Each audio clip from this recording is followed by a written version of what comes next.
Hello, hello, everyone.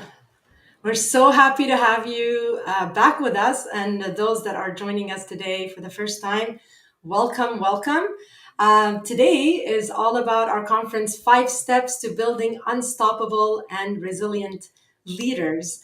And I'm very excited, basically, today to welcome our guest. But before I do, I just want to introduce myself quickly. A lot of you probably know me or not. I'm Claire Hayek, founder of MSP Team Building and team culture strategist and your host for today. So, we really again appreciate you joining us to learn about how we can boost resilience and team cohesion in leadership.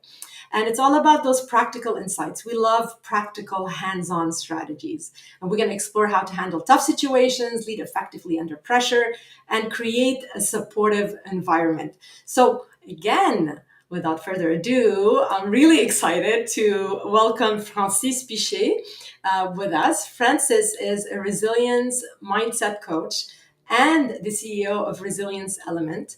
With over 20 years of experience in sales and coaching, he helps leaders break mental barriers and achieve their full potential. And I can attest to that. He really helped me. So, welcome, Francis. How are you? I'm doing great. Very excited to do the LinkedIn Live for the first time with you. Very excited to have you on board. It's been a while. It's been a while. We're trying to do this, so I'm glad we're finally got around to it. So let me just summarize quickly what we'll be covering. Okay, so we're going to be covering understanding emotional resilience and its impact on team success. Okay, the next thing we're going to go over is the power of effective leadership and cohesive teamwork, and we're going to share the steps to manage stress and enhance that workplace well-being. We also have a short Q&A period right at the end, so please make sure to join us and stay with us. And if you join later, no problem. Just in time for Q&A, we're here to answer your question. If we don't get around to answering all the questions, please do still drop your comments and we will get back to you after this conference. And if you're joining this and looking at this at a later date, check the comments. I'm sure there's a lot of information in there that is very relevant. So let's get going. We have a lot to cover. And but before we start, I'm actually very curious to know where you're joining us from today. So let's take a couple of seconds to put it in the chat. We're very, very high on communication and interaction. So we'd love to hear where you're from and if where you're joining us. Puis on peut peut-être parler un peu en français de temps en temps. Francis est bilingue. Alors, Mhm. bienvenue à tous ceux et celles qui sont là avec nous. Welcome for everyone that speaks French and other languages. So we're going to stick to maybe English for now and maybe drop a couple of French. So I'm still working on my Spanish, Francis. So, so here we go. Are you sharing with us here where you're joining us from? Actually, let me just go check the chat. From Texas. This is great. Great. Hello, hello. This is awesome. So please do share with us. We have somebody here from Toronto, and hopefully we'll hear more of you. Just please do continue sharing in the chat where you're from. We'd love to hear from you. And so let's maybe we can get going, Francis. What do you say? Well, I'm very happy to be here. I think one of the things that people are usually asking is what is resilience, right? So there's different definitions of that. Some people would say it's the ability to bounce back. But what I really think that resilience is that one, we can generate it. And there's a couple different ingredients, which we'll go through today. And also, it's the ability to really more bounce forward. It's the ability to grow after there is a hit, after you're able to adapt to different crises, and it's really about being emotionally able to go through those setbacks, these adversities, these obstacles. And I believe that this is one of the best mindset we can have to go through difficulties. And we all go through these things, especially in teams, especially in our personal lives, everywhere, really. So. So I'd love to. I love the fact that jumped right in and explained what it is because a lot of people don't understand what do you mean emotional resilience, right? So I definitely want to hear a bit more about it and why it's so crucial for team success. Basically, if you can just brief us on that, would love to hear it. Yeah, so like I said, it's really the ability to adapt to different situations that are happening. There's always something that's happening. What I like to do with my clients is first to understand that all events are neutral. And I'm pretty sure you can remember when we had our coaching session together. I think Yes. it's really, really, really important. That's one of the foundational principle that I teach to my clients, because what it means is that if you're starting from the premise that everything is neutral, all events, what it means is that the way that you're going to react to it, it's better to respond, but usually people react, it's by default. And it's really because of the way that they perceive things, which is really unique to their own personality. And then the meaning that they have to the story that they build in their head about what happened. So Right. being resilient is almost being able to kind of take a look at things more objectively and not panic, could just observe and know that everything is impermanent. You know, it's the foundations of Vipassana. So if you go for 10 days silent meditation, I've done that once. It's quite incredible because now you see all your thoughts, the monkey mind going from all the different places, and if you could hear yourself, it'd be scary sometimes. So resilience for me is the ability to adapt to different life situations. And once you know that everything is neutral, then you can kind of verify about what angle am I perceiving things from. Who would I be without the thought right now? Maybe I wouldn't Right. be stressed. Maybe I wouldn't be. So there's different ways of really creating that resilience. And in my book, like, resilience is also made of different components. So I like to always have a target, some goals, which I think works really well for team. And with these five components, if you really take a look at these five components, you can generate resilience. Right. And so, why is it so important to have that emotional resilience in when we're talking about team productivity, team performance, team success, period?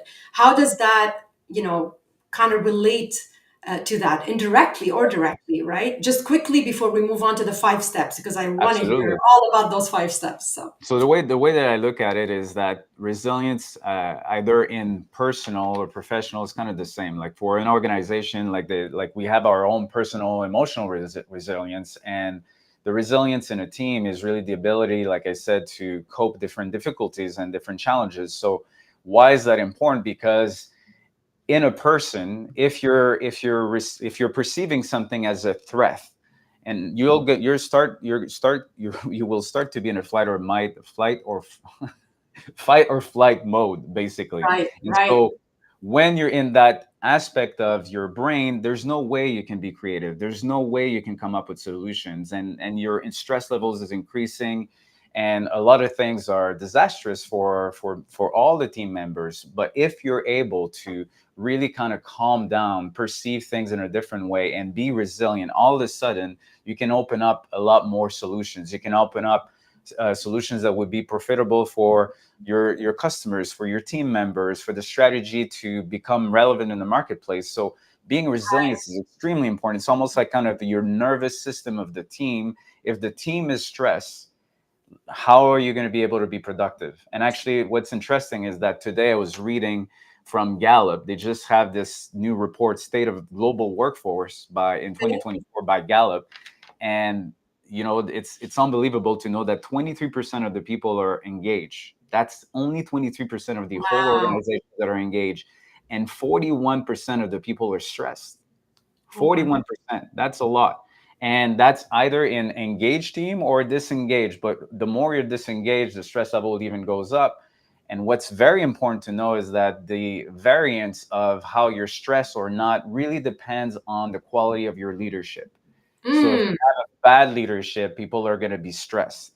And right, really, it starts by the leader. So if the leader doesn't know how to cope with personal events and reacts instead of responding, then all of a sudden it's going to be downloaded back to the employees, and the employees now, what happened when you don't have an engaged team? Well, your productivity is going to go down. People will leave.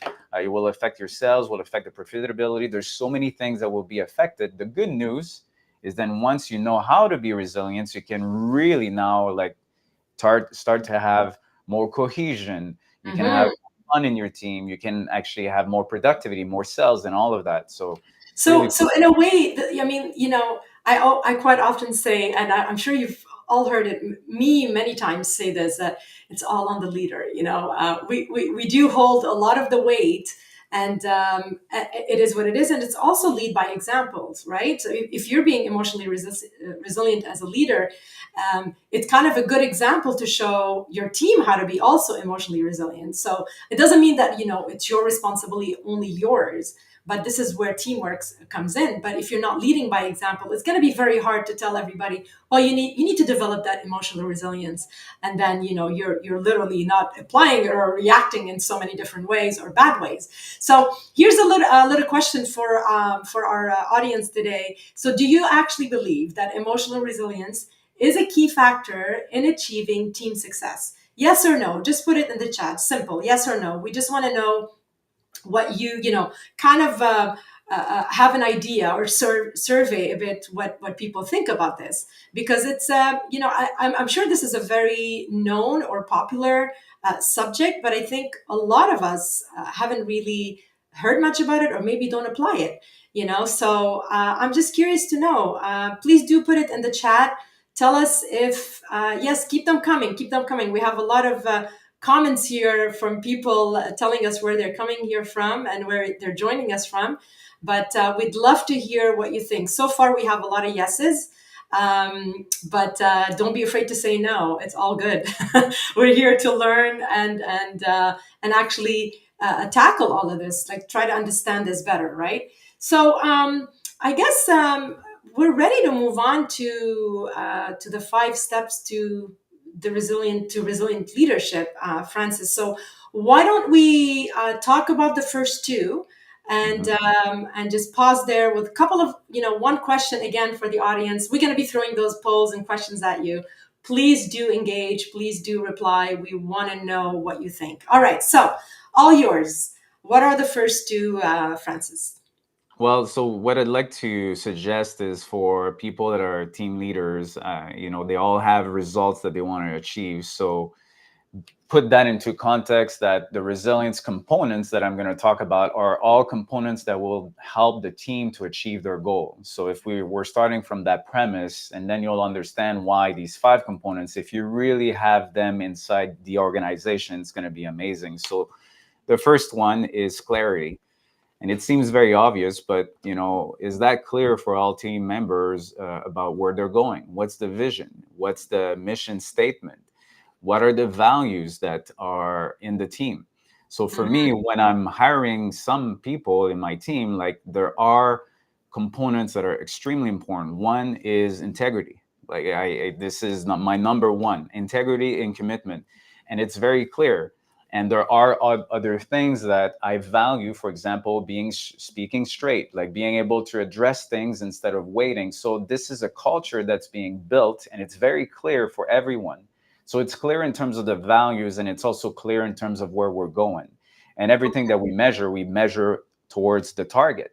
So that's why, the first thing in any goals that we have is that really clear in vivid details. Can you really explain it? Can you paint a picture? If you ask any of your employees in your team, do they know exactly for them and for the organization what are the initiatives and things that are important for them? The Right. more they know about it, the better you can sell your organization and how you can help your employees, because you know where you're going and you Yeah. know what are the objectives and what are your key value proposition, as an example. Right. And I think also being clear in general, I mean, clarity is my middle name.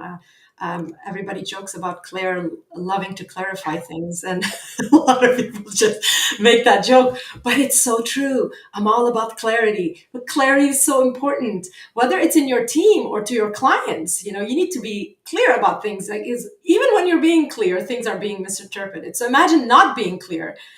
In my dictionary is a disaster, right? But I think also, Francis, and correct me if I'm wrong, having the clear vision, the clear mission, etc., but also clear expectations. What do you expect out of your team? Because So, sometimes we mhm. don't we don't we don't talk about that, and it's all in our head. But if you're not voicing it, and somebody makes a mistake, well, did you talk about it? Does the person know what your expectations, where that level of delivery of task or of work is? But anyhow, I just wanted to add a little think Yeah, clarity. And I Um, will add something to what you just said. For me, one a very, very important distinction, and I think it's a game changer for a team, game changer for your own life. So you talked about right, expectation. So for me, I like to say that what's very important is agreements. Do you have agreements? Because expectations, you're bound to be disappointed, because expectation lives in the head of people, and it's, if your husband comes home and he has a different expectation, you didn't even know that he had that expectation, both people are actually, they're not happy, and that's the same right, thing in teams. But if you have a clear agreement, now it's a game changer, because now there's no disappointment. It's an agreement. We agree we're going to be there at that time, we agree that we're going to do that, and if things are changing, I'm going to advise you. And what's happening also in terms of creating agreements is that it's almost like you start a game and you have different rules, and you play, I don't know, if you play a hockey and you play outside, and then all of a sudden someone makes a move and nobody predicted that this move would happen, and there's a goal. So what do? We actually right, had right. no idea that this thing. So we're like, okay, so we have a new agreement now, so next time that this thing happened, that's not going to count, or we're not going to count this one because we didn't even know. So agreements are actually dynamic, and it's great that we have, once we work on agreements, the game is fun to play, because Yeah, I love. everyone knows what to expect. That's why there's rules when we play hockey. There's rules when we play football. There are Very good clear point. agreements. You cross the line, there you go. You have a goal. Like, it crossed the line for the heart. Like, there's a goal. Like, Yes, there's, yeah, everybody agrees and with I that. love that. I love how we moved from expectations to agreement. I love agreement way better. Hmm. It just, in a way, kind of rephrasing it in a more consensual, positive way, right? As opposed to expectation. Expectation could have a negative connotation, right, or a confrontational way. I love agreement. So we both agree on agreement, and we both agree on clarity. Moving on to the next one, conviction. Tell us a little bit about that, conviction in leadership. Well, for everything that I'm talking today, I think I like to talk in a personal perspective and also the team. So for me, conviction is for any time that you have an obstacle in your life.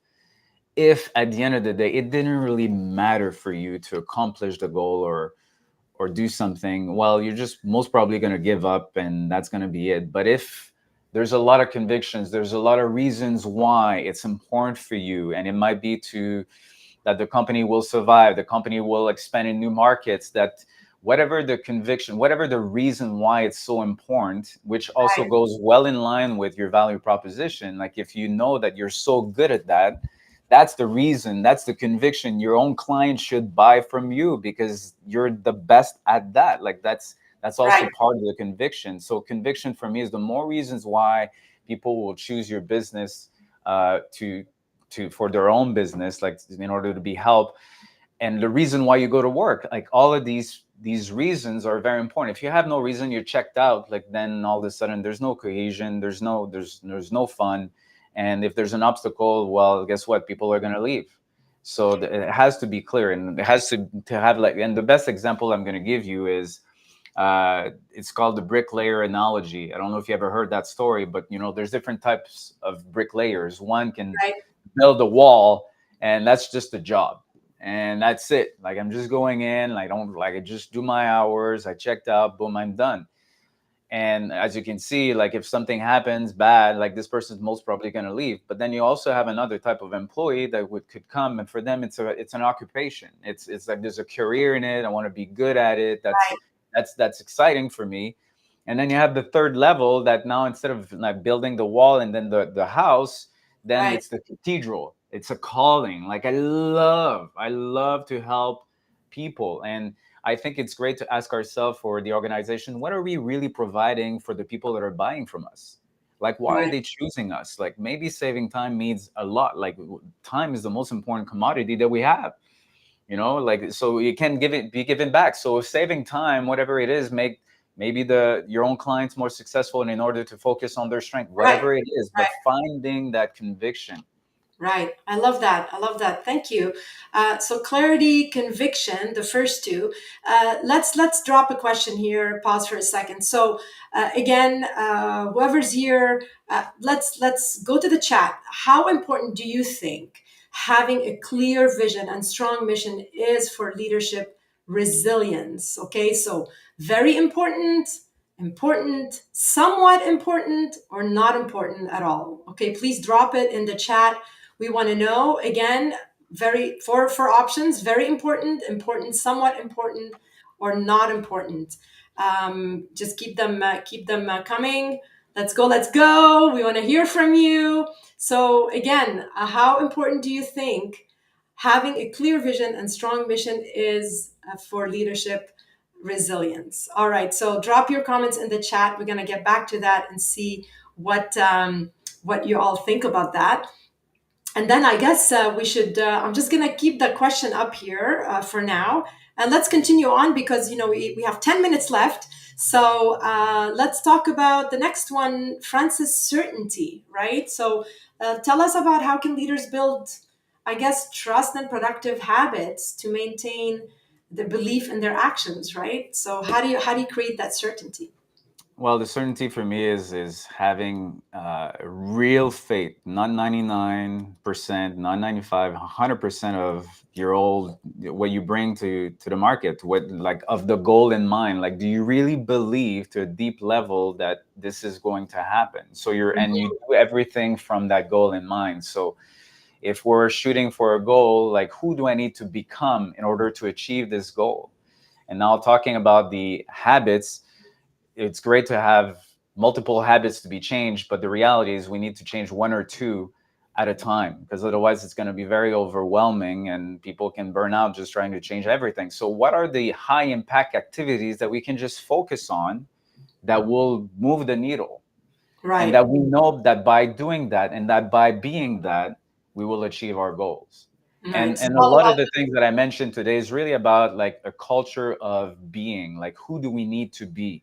It's not Mm. about what we do, it's about who we are. And I'll give you a short, I know we have only 8 minutes and I'll be quick on that because I think it's really important. Yes, we do want to cover the next thing, but I please go will ahead. I will accelerate at a good pace. I think that what's important, like a lot of people would say, oh, guys, this is what the competition is doing. Let's do this. Let's do this.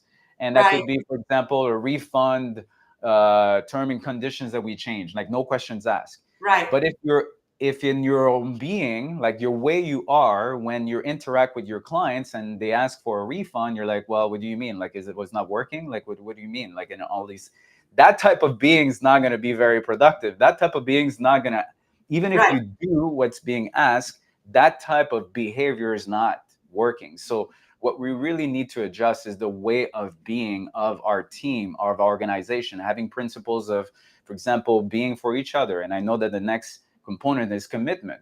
Are we Right, committed to our goal? Like integrity within the team. And those right. are really big behaviors to have. So let's talk about commitment. So commitment is could be seen different way, right? Like it's about like having the, if we go to habits, like what are we doing? What's the process? Like we invest our commitment in the process, not in the outcome, because otherwise we'll be very disappointed. So going back to like the purpose of a goal is not to achieve it. The purpose of the goal is to grow. I'm throwing a lot of nuggets right now.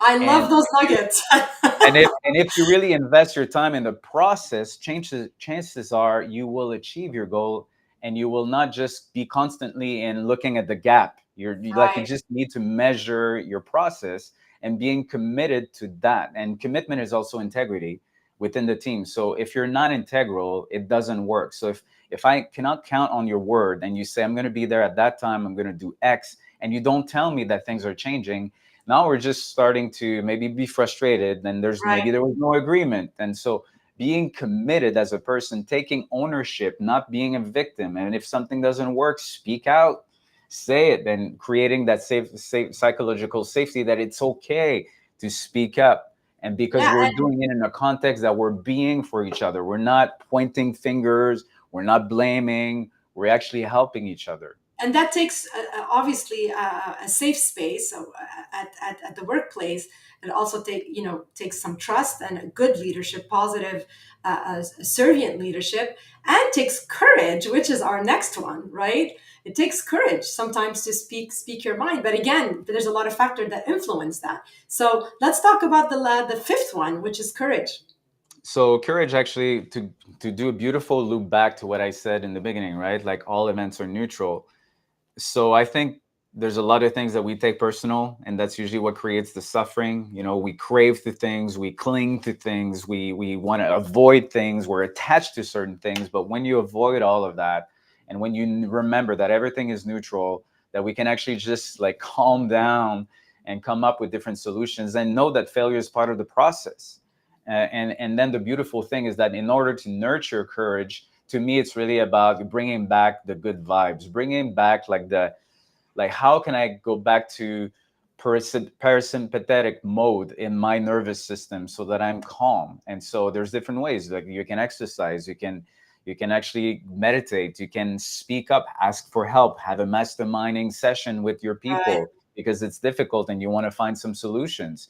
There's so many things that we can do, dancing, singing, having a walk, but it's all about the well-being of the organizations, and do things to restore the spirit, restore the energy so that we can go back to the goal, even if there's an obstacle, even if there's a setback. Remember the mission, remember the goal. That's right, exciting. Not just, oh, I want 5% increase. Like that's boring. Let's go for something that's meaningful, which is going back to conviction and right. then all the components I mentioned.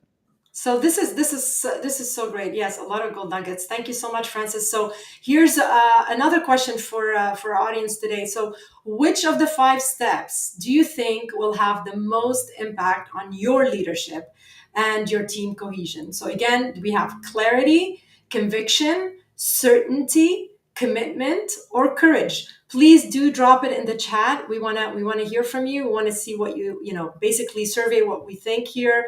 There's, I think, a lot of our participants today are leaders and are in that position. So your input and your opinion, I think, really counts for us to see how we're where we're leaning. Which one really is the most important. So again, clarity, conviction, certainty, commitment, or courage. Please do drop it in the chat. And just let's quickly wrap up here. I mean, I have some comments here, and maybe I can share. I can overlay the chat here quickly. I have this comment here. I think it's very interesting. I think the one that says all of them from Nitin. So I love that. I know we asked to choose one, but yeah, absolutely do agree with Nitin that all of them do matter. So let's wrap up. Please do continue telling us what you think. We're gonna just go back to the chat in a minute. Quickly, let's wrap up here, Francis.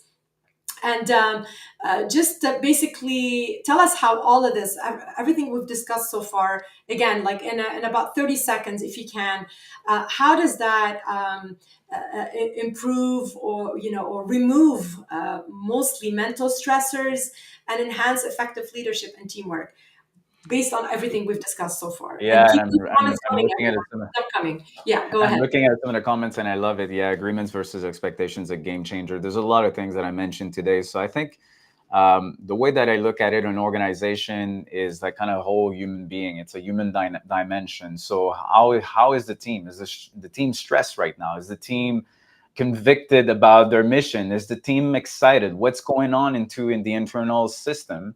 And let's verify where we need more help. Like, is it clear for everyone? Do we need more conviction? Do we know why we're so good? Like, what's our value proposition? And why are we coming to work? Like, maybe you have a personal goal to achieve and you want to, like, if you're in sales, I want to achieve my quota because it's going to help me to go to my travel. That's so important for me. So you bring your personal life into the professional life. That's who we are. Like, it's pretty rare that we can switch off. Like, I mean, there's always a transition between. And so for me, when I look at resilience, is removing stress. Here's a quick, very important distinction about removing stress. I'm not saying it's easy, but if you want to remove stress forever in your life, you just remove stressful thoughts. Mm, That's it. So is that easy? That's the work. So because if you go back to, hold on a second, like, what's the perception? Maybe the crisis is an opportunity. If I'm looking on the different perspective, look at what happened during in 2020, right? Like some businesses were thriving. They were able to find some solutions. They didn't see that as a problem. They just relaxed a little bit and they're like, let's come up with some solutions. and then Yeah. all of a sudden they were thriving. There we So go. knowing that everything is Speak- new. I can speak for that myself because I mean, when COVID hit, I totally wanted just to give up. I didn't know what to do, and I'm not the person to give up. A lot of people that know me is like, Claire is so perseverant. My God, she never gives up. But it was such a shocker, right? And then you just pick up the ball and go, and you just pull yourself together, get rid of those negative thoughts, and you just takes courage, takes that courage and conviction and a lot of the other ones, and you just dive right in. But it's very apropos, Francis. Um, Yeah. so yeah, And I I'll mean, finish with something that I think is important to also keep in mind. That's my own personal opinion. I came to Montreal not too long ago. There's a friend of mine that passed away. We did a celebration of life.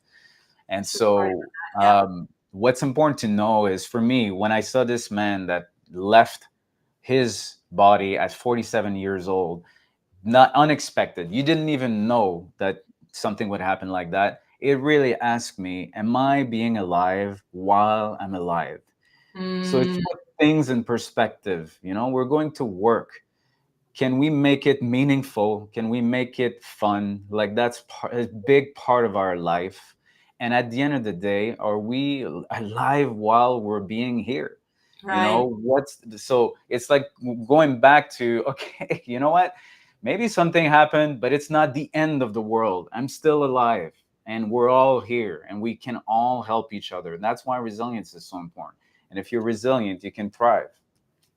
Absolutely. Thank you for those words. Sometimes we take life for granted, and but it's definitely a good reminder. I always say that death is a confidant, and it's a partner in life, because when you're not conscious of your life being taken away from you eventually. And I mean, well, it's the certainty of life is death, ironically, right? When you do realize that, then it's hard to take things for granted. You do appreciate every moment, and it brings you back, right? So thank you for sharing that, Francis, and thank you so much for joining me today. Again, here you probably read it already, but I'm just going to say it. For more information about this conference and basically resilient leadership, emotional resilient, please comment resilient in the chat, and I will send you some information on it. We'd love to have Francis back and basically know what you're interested in when it comes to this conference. Again, put your comments in the chat, and let me just share quickly with you that our next LinkedIn Live is on July 10th, and I will be talking or sharing tips on tools. You know me, I like to give a lot of tools and tips. So, how to maximize team performance on a budget. Yes, budget is a big deal, and everybody's struggling. It's been hard, and pretty much every day. And I'm not exaggerating. I hear something about an M&A, or I hear about jobs being cut. It is like Tony Robbins would say, it's winter. It's winter in winter, but it doesn't mean that we can't thrive and that we can't succeed and work with it, right? So I'm here to share those tips on July 10th. And that's pretty much it for today. We did spill over like 3 minutes. I know you guys are very busy, like everybody. But if you have shared any questions in the chat, we'll probably tackle them on later. But here I'm just gonna show a couple of the comments. One of the last comments here we have from Richard. um, it takes the courage to do all five. I find it really great. That's a great way to put it, and it does take that courage, right, Francis? Well, all of them, they're all, and we can all nurture them. That's beauty. We have so much. We have so much power, more than we know. And it's, to me, it's all starts with the way you think. Exactly, exactly. So we're sharing that link in the chat for our next conference on July 10th. Please do join me. The link is in the chat, and I'll put it back here. And yeah, so I will let you go. Have a wonderful day, everyone, and enjoy. And we'll see you very, very soon. So thanks again, Francis, for joining us, and would love to see you again, maybe on another subject. I know you have a lot of subjects and a lot of actual relevant things to share with us. And thank you so much for your insight. You're welcome. Thank you so much, Claire. All right. Bye, everyone.